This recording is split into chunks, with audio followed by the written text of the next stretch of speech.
رب اشرح لي صدري ويسر لي أمري واحلل عقدة من لساني يفقهوا قولي رب زدني علما وارزقني فهما سبحانك لا علم لنا إلا ما علمتنا إنك أنت العليم الحكيم أعوذ بالله السميع العليم من الشيطان الرجيم بسم الله الرحمن الرحيم وقال الملك إني أرى 7 بقرات سمان يأكلهن 7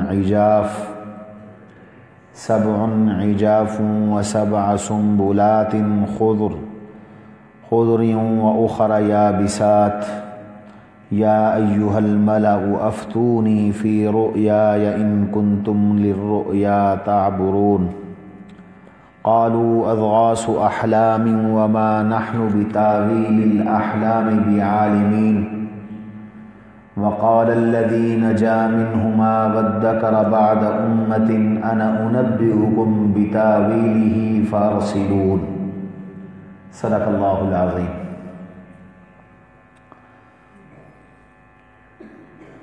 گرامی قدر حضرات اساتذہ کرام، مشائخ عظام اور عزیز ساتھیوں، سورہ یوسف کی چند آیات آپ حضرات کے سامنے تلاوت کی ہیں۔ اس سے قبل کہ ان آیات کی تفسیر، ترجمہ اور مفہوم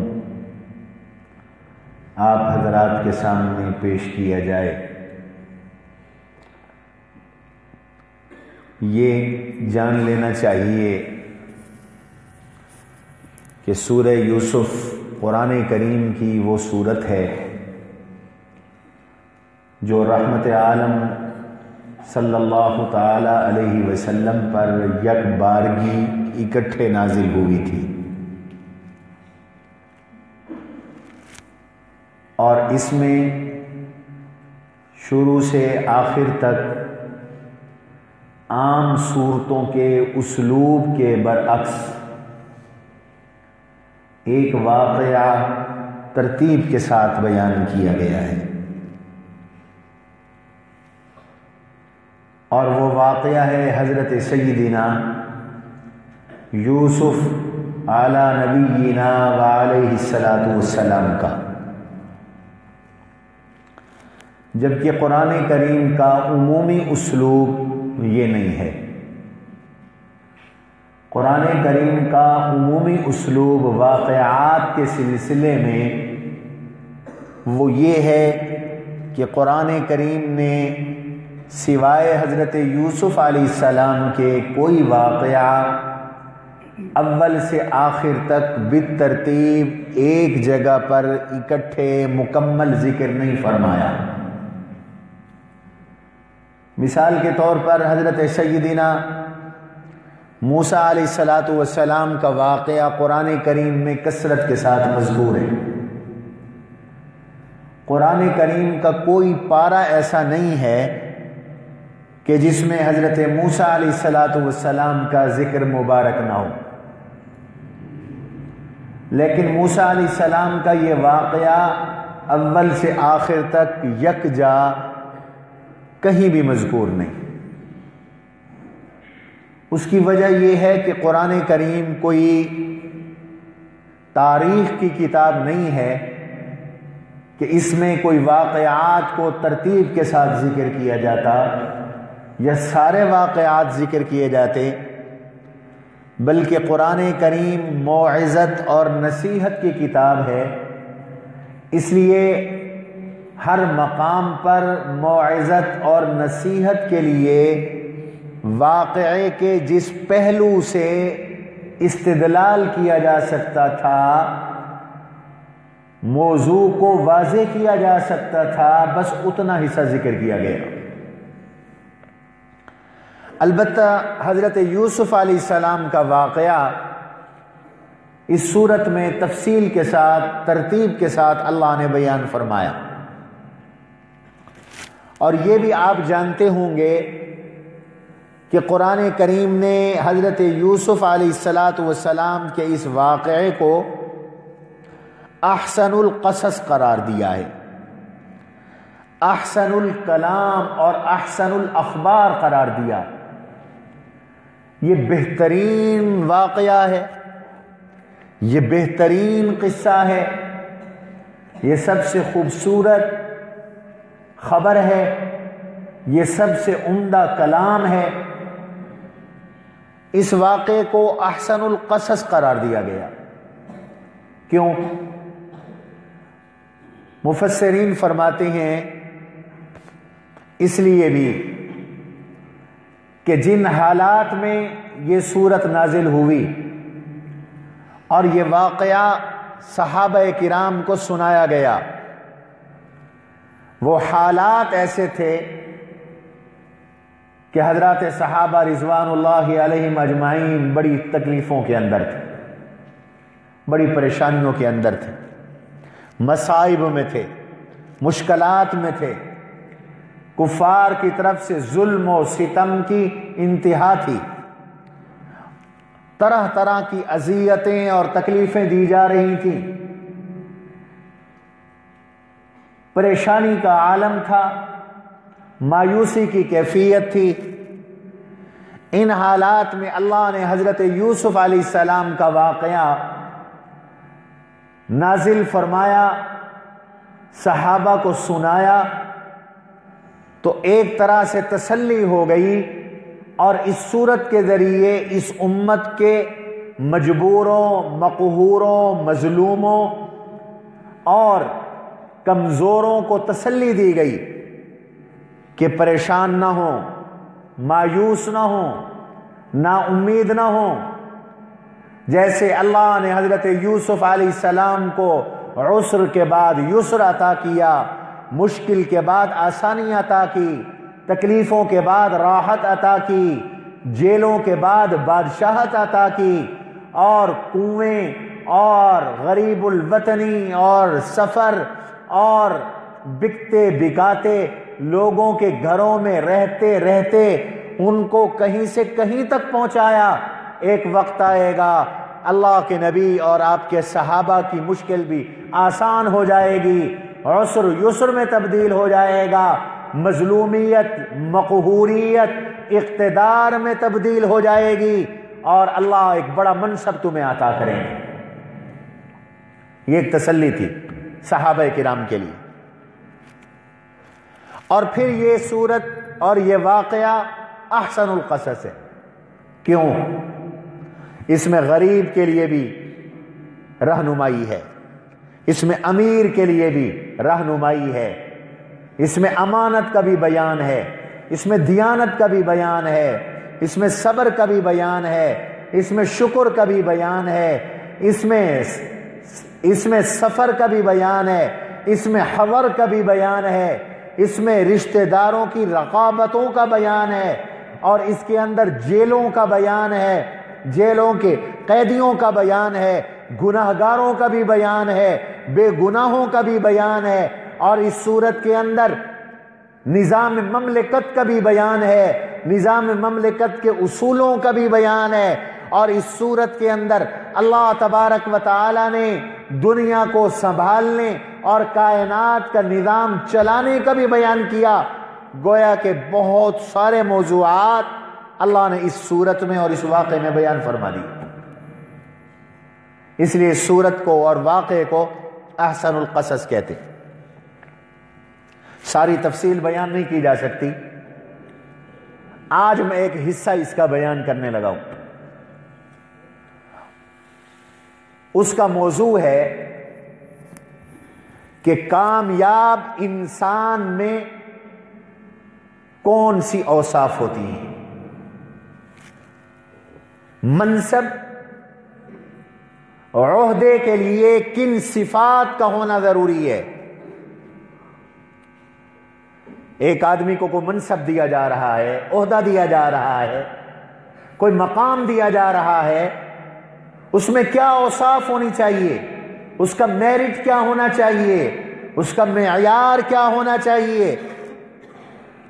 سورہ یوسف نے یہ بھی بتایا، عہدے، منصب، حکومت، اقتدار، وزارت یا کوئی بھی ذمہ داری، اس کے لیے کیا معیار ہونا چاہیے کہ اس معیار کو دیکھ کر وہ عہدہ دیا جائے۔ دوسرے لفظوں میں وہ کون سی اوصاف ہیں جن اوصاف کی بنیاد پر ایک شخص بڑا بن سکتا ہے، کسی منصب پہ آ سکتا ہے، منصب کا اہل ہو سکتا ہے۔ بچپن سے وہ کون سی صفات، خصوصیات تیار کی جائیں۔ اللہ تعالیٰ نے حضرت یوسف علیہ السلام کو بادشاہت کا منصب عطا کرنا تھا۔ آپ کو پتا ہے نا، سیدنا یوسف علی نبینا وعلیہ الصلاۃ والسلام کنویں میں پھینکے گئے، پھر کنویں سے نکال کر بیچے گئے، اور پھر مصر میں پہنچے، کنعان سے مصر میں پہنچے، وہاں تہمتیں لگیں، ان تہمتوں کے نتیجے میں جیلوں میں گئے، جیلوں سے رہائی ملی، پھر وزارت ملی، پھر وزارت سے بادشاہی تخت پر بیٹھے، بادشاہ بنے۔ اللہ نے یوسف علیہ السلام کو منصب دینا تھا، منصب حکومت عطا کرنا تھا، اقتدار عطا کرنا تھا، بادشاہت دینی تھی۔ اس کے لیے یوسف علیہ السلام کے امتحان کروائے۔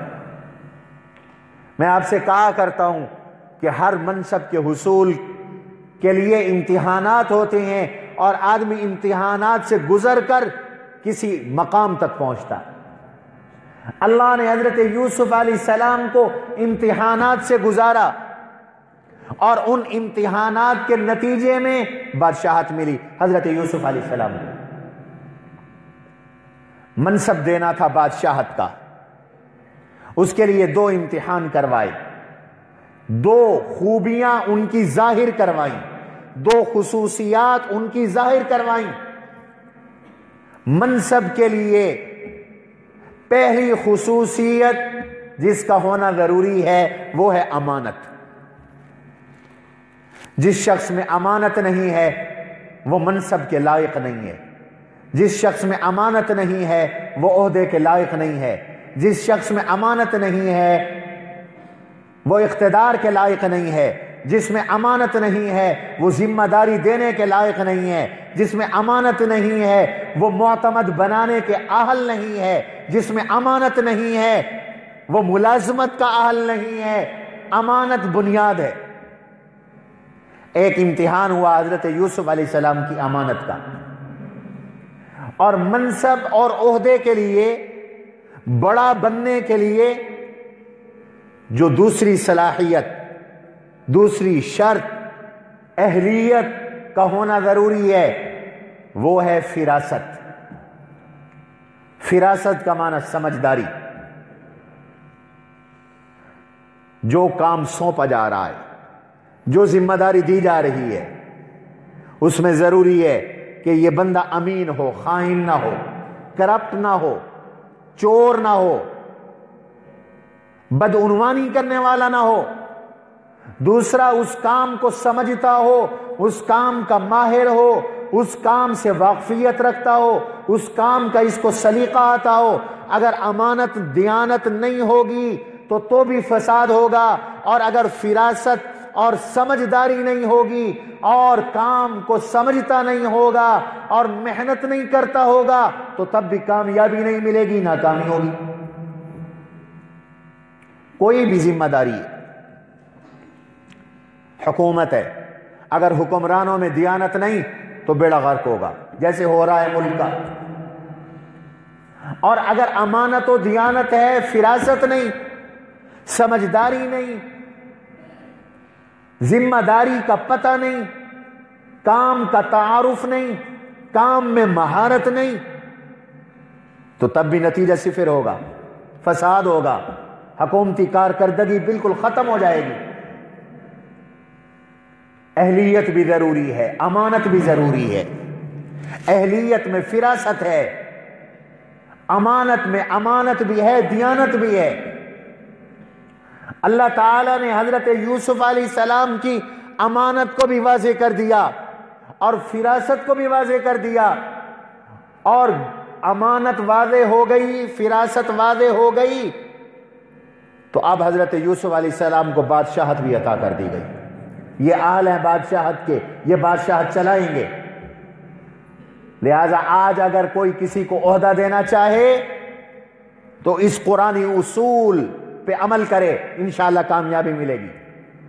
آدمی وہ تلاش کرے جس میں امانت ہو، اور آدمی وہ تلاش کرے جس میں فراست ہو، سمجھداری ہو، جس کے اندر معاملہ شناسی ہو، جس کے اندر معاملہ فہمی ہو، جس کے اندر معاملات کی تہ تک پہنچنا ہو۔ اگر یہ چیزیں نہیں تو پھر کام نہیں ہوگا۔ حضرت یوسف علیہ السلام امین بھی ثابت ہوئے اور صاحب فراست بھی ثابت ہوئے۔ ان کی امانت ظاہر ہوئی ان کے کردار سے۔ سب سے بڑی خیانت ہوتی ہے، خیانت کی کئی قسمیں ہیں۔ خیانت کی ایک قسم ہے مال میں خیانت کرنا، جیسے بہت سے لوگ چور ہوتے ہیں، بہت سے لوگ ملاوٹ کرنے والے ہوتے ہیں، بہت سے لوگ کنبہ پروری کرنے والے ہوتے ہیں، بہت سے لوگ حکومتوں میں آ کر اپنی تجوریاں بھرتے ہیں، اپنی جیبیں بھرتے ہیں۔ یہ مالی خیانت ہے، مالی بدعنوانی ہے۔ یہ لوگ بھی ناکام۔ سب سے خطرناک بدعنوانی اور خیانت ہوتی ہے کردار کی۔ اس کو کہتے ہیں سیکسول کرپشن، کردار کی خیانت۔ سب سے اعلیٰ درجے کی خیانت یہ کردار کی خیانت ہے۔ کردار کی خیانت جس شخص میں پائی جاتی ہے وہ اتنا بڑا خائن ہے کہ اس کے کسی معاملے میں کوئی اعتبار نہیں۔ وہ پیسے میں بھی خیانت کرے گا، وہ اختیارات سے تجاوز بھی کرے گا، وہ اپنے اختیارات کا غلط استعمال بھی کرے گا۔ حضرت یوسف علیہ السلام کی کردار کی امانت ظاہر ہوئی، اور اللہ نے ان کی کردار کی امانت کو کیسے ظاہر کیا؟ 2 رکوعوں کے اندر ان کی کردار کی امانت کو اور دیانت کو ظاہر کیا، اور وہ شروع ہوا وراودته التي هو في بيتها عن نفسه وغلقت الابواب وقالت هيت لك۔ عزیز مصر کی بیوی نے پھسلانے کی کوشش کی، ورغلانے کی کوشش کی، حضرت یوسف علیہ السلام کو کردار پہ داغ لگانے کی کوشش کی، دروازے بند کر دیے۔ وغلقت الابواب، گھر کے کمروں کے اندر کمرے، کمروں کے اندر کمرے، ہر دروازے کو کنڈی اور تالا، اور مزین اور خوبصورت ہو کر اکیلے جوان یوسف کے سامنے آ کر دعوت گناہ دینے لگی۔ وقالت حیت لک، قال معاذ اللہ۔ حضرت یوسف علیہ السلام نے فرمایا اللہ میں اپنے آپ کو آپ کی پناہ میں دیتا ہوں، مجھے تو بچا، مجھ پر شیطان اور نسوانیت حملہ آور ہیں، میں اپنے آپ کو آپ کے سپرد کر رہا ہوں، الہ العالمین مجھے بچا لیجئے۔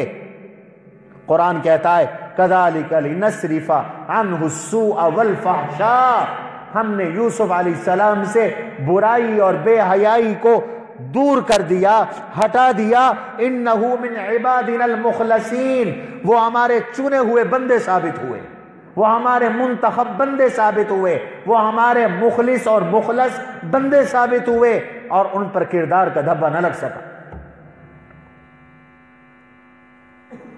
بچے نے بھی ان کے حق میں گواہی دی،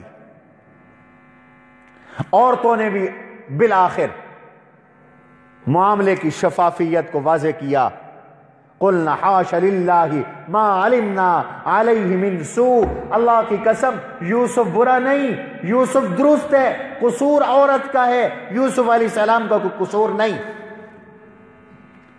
دیانت ظاہر ہوئی کہ نہ ہوئی یوسف علیہ السلام کی؟ دیانت ظاہر ہو گئی۔ بادشاہت کی پہلی صلاحیت اور پہلی شرط پوری ہو گئی کہ یوسف امین ہے۔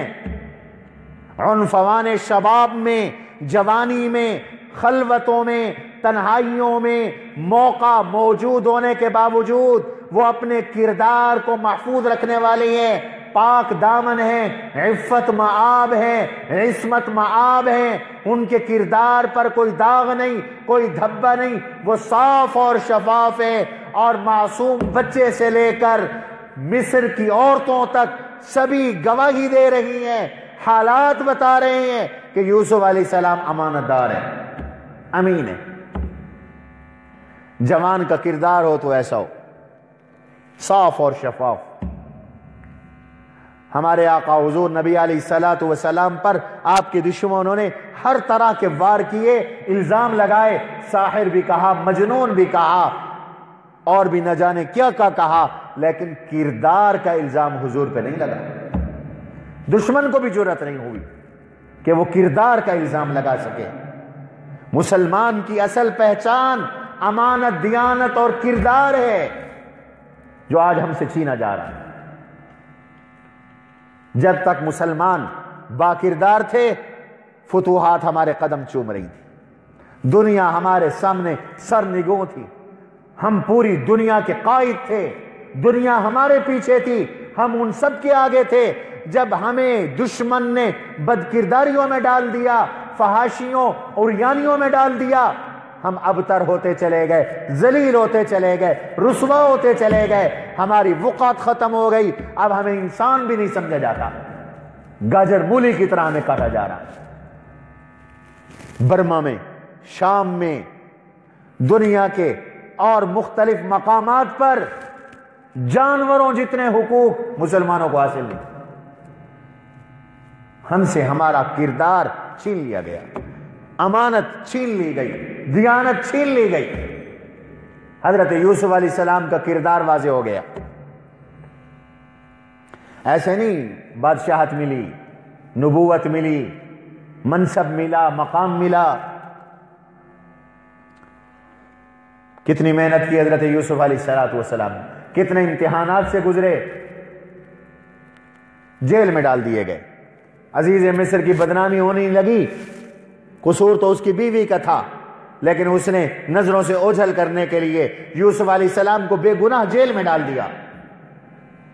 ہمیشہ بددیانت اور خائن لوگوں کا یہی حربہ ہوتا ہے، اپنے آپ کو بچانے کے لیے بے گناہوں کو جیل میں ڈال دیتے ہیں، دوسروں کو پھنسا دیا، دوسروں کو قربانی کا بکرا بنا دیا۔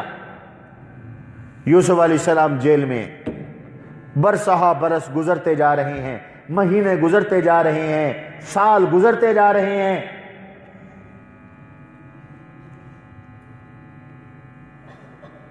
جیل کے دو قیدی آ گئے، بادشاہ کے دونوں خادم تھے، ایک باورچی تھا، ایک ساقی تھا، ایک کھانا بنا کے دینے والا تھا، اور ایک شراب نچوڑ کر بادشاہ کو شراب پلایا کرتا تھا۔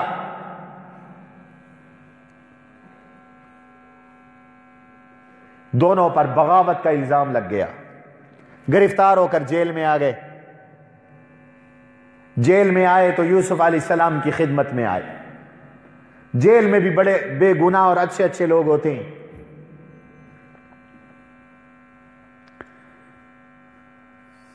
ہم نے بھی اپنی جوانی میں دین کی خاطر جیل کاٹی، اور وہاں جب ہم جیل میں تھے تو وہاں سورہ یوسف کا درس ہوتا تھا۔ ایک عالم نے ہمیں بتایا کہ ہمارے بزرگ فرماتے تھے کہ جیل میں سورہ یوسف کا درس شروع کرو، سورہ یوسف کے ختم ہونے سے پہلے رہائی ہو جائے گی۔ یوسف علیہ السلام جیل میں، یہ اللہ کے نبی جیل میں نہ ہوتے تو جیلوں میں پڑے ہوئے بے گناہوں کو تسلی کا سامان کہاں سے ملتا؟ بے گناہوں کے لیے یہ سورت تسلی کا باعث ہے۔ خواب کی تعبیر پوچھی حضرت یوسف علیہ السلام نے۔ حضرت یوسف علیہ السلام سے بادشاہ کے ان دو خادموں نے خواب دیکھا اور خواب کی تعبیر پوچھی۔ آپ حضرات جانتے ہیں، میں تفصیل میں نہیں جاتا، حضرت یوسف علیہ السلام نے انہیں خواب کی تعبیر بتا دی، اور خواب کی تعبیر میں یہ ارشاد فرمایا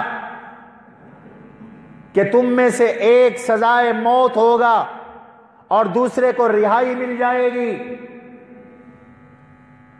اور جس کے بارے میں یہ فرمایا کہ اس کو رہائی مل جائے گی، اس سے فرمایا اگر تم واپس اپنی ڈیوٹی اور عہدے پر جاؤ تو بادشاہ کو جا کر میرا بھی بتا دینا کہ ایک بے گناہ تمہاری جیلوں میں سڑ رہا ہے، اور برسہ برس سے وہ جیل کے اندر پڑا۔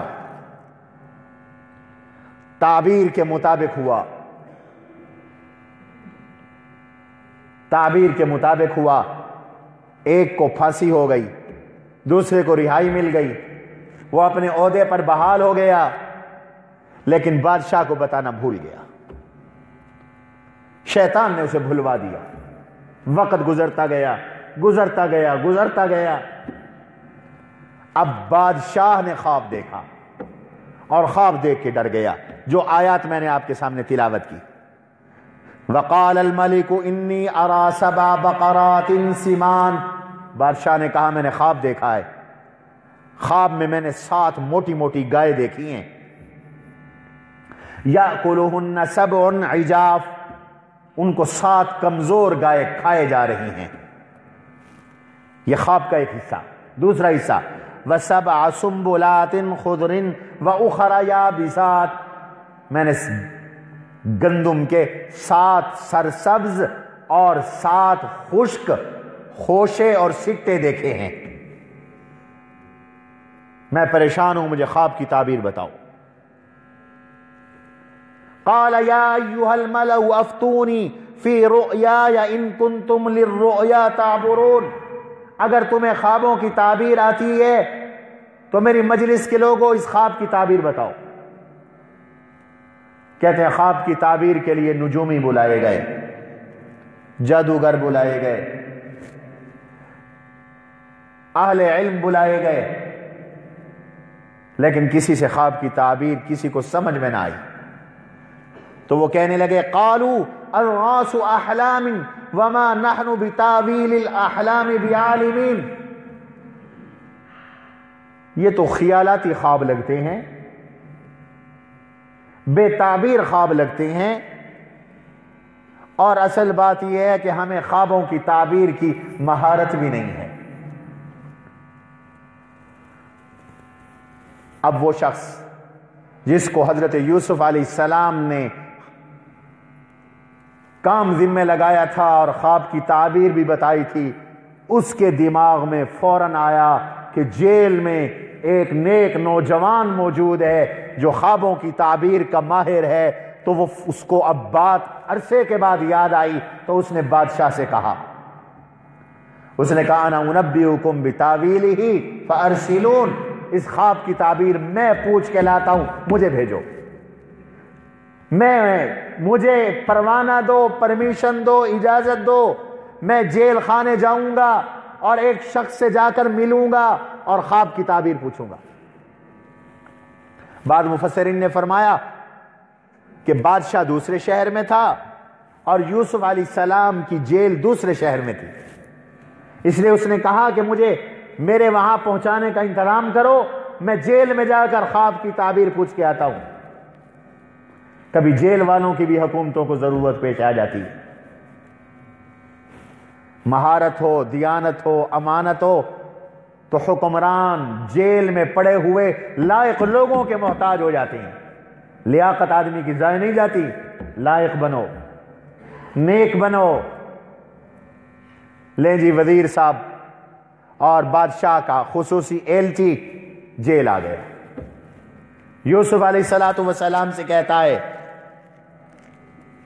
یوسف ایھا الصدیق افتنا فی 7 بقرات سمان، او یوسف، او سچے، ذرا خواب کی تعبیر بتاؤ۔ اور پھر خواب بیان کیا بادشاہ کا۔ حضرت یوسف علیہ السلام نے چٹکی بھر میں خواب کی تعبیر بتا دی، اور وہ تعبیر آپ جانتے ہیں، وہ تعبیر یہ بتائی کہ 7 سال،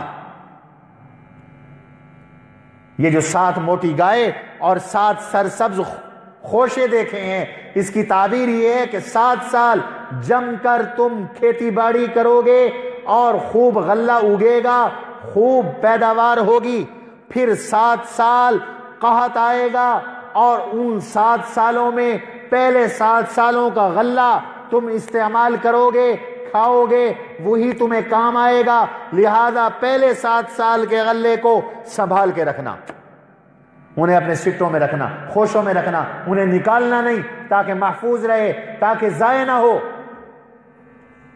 پھر جب 14 سال گزر جائیں گے، پھر بارش آئے گی، پھر خوب سبزہ اگے گا، پھر خوب فصلیں اگیں گی۔ یہ بادشاہ کے خواب کی تعبیر ہے، یہ بادشاہ کے خواب کی تعبیر ہے۔ حضرت یوسف علیہ السلام کی امانت پہلے ظاہر ہو گئی تھی،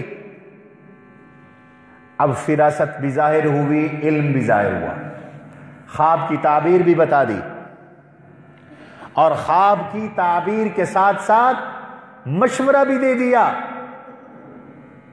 مشورہ بھی دے دیا کہ اگر تم 7 سالوں کے بعد کے 7 سال اچھے گزارنا چاہتے ہو تو منصوبہ بندی کرو۔ ہماری حکومتیں کیوں ناکام ہیں کہ ان میں منصوبہ بندی نہیں؟ معلوم ہوتا فراست نہیں، یا ابھی بجلی نہیں تھی۔ کیوں نہیں بجلی جی؟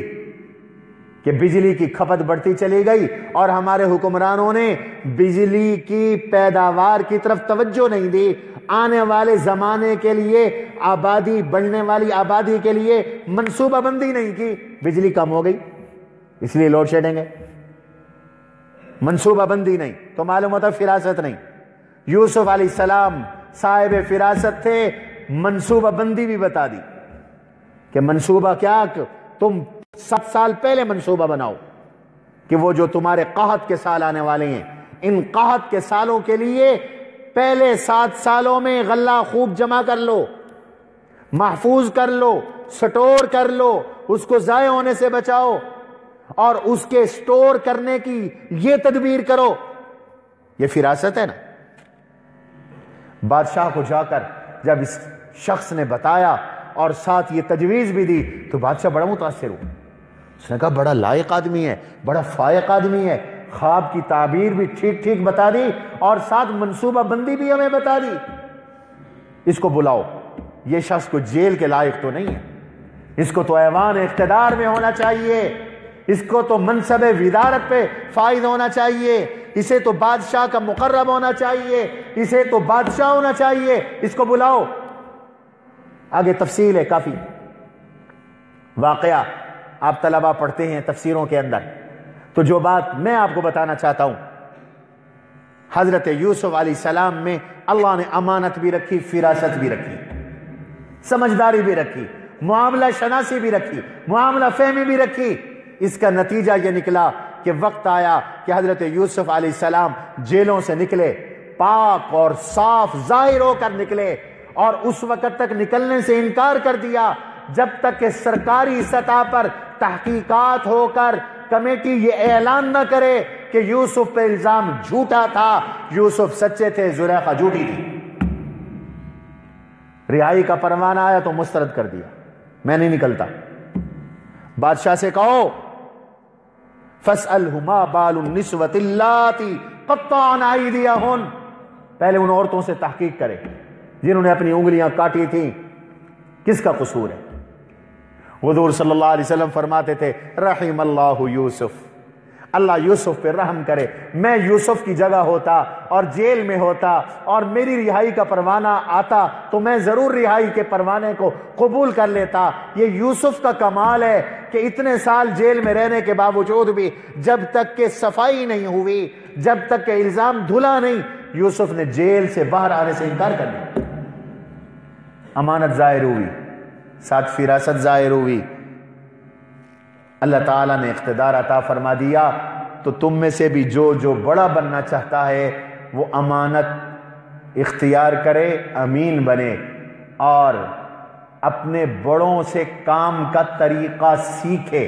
بھائی جیسے علم سیکھا جاتا ہے ایسے عمل بھی سیکھا جاتا ہے، ایسے کام کا سلیقہ بھی سیکھا جاتا ہے، کام کا طریقہ بھی سیکھا جاتا ہے، اور بڑوں کی صحبت میں رہ کر سیکھا جاتا ہے، شوق کے ساتھ سیکھا جاتا ہے۔ تو فراست وہ بھی آتی ہے بزرگوں کی، اپنے بڑوں کی، اہل اللہ کی، اپنے مشائخ کی صحبت سے۔ تو امانت بھی سیکھو اور فراست بھی سیکھو، اللہ تعالیٰ کام کے لیے قبول فرما لیں گے۔ سبحان ربک رب العزت عما یصفون وسلام المرسلین والحمد للہ رب العالمین۔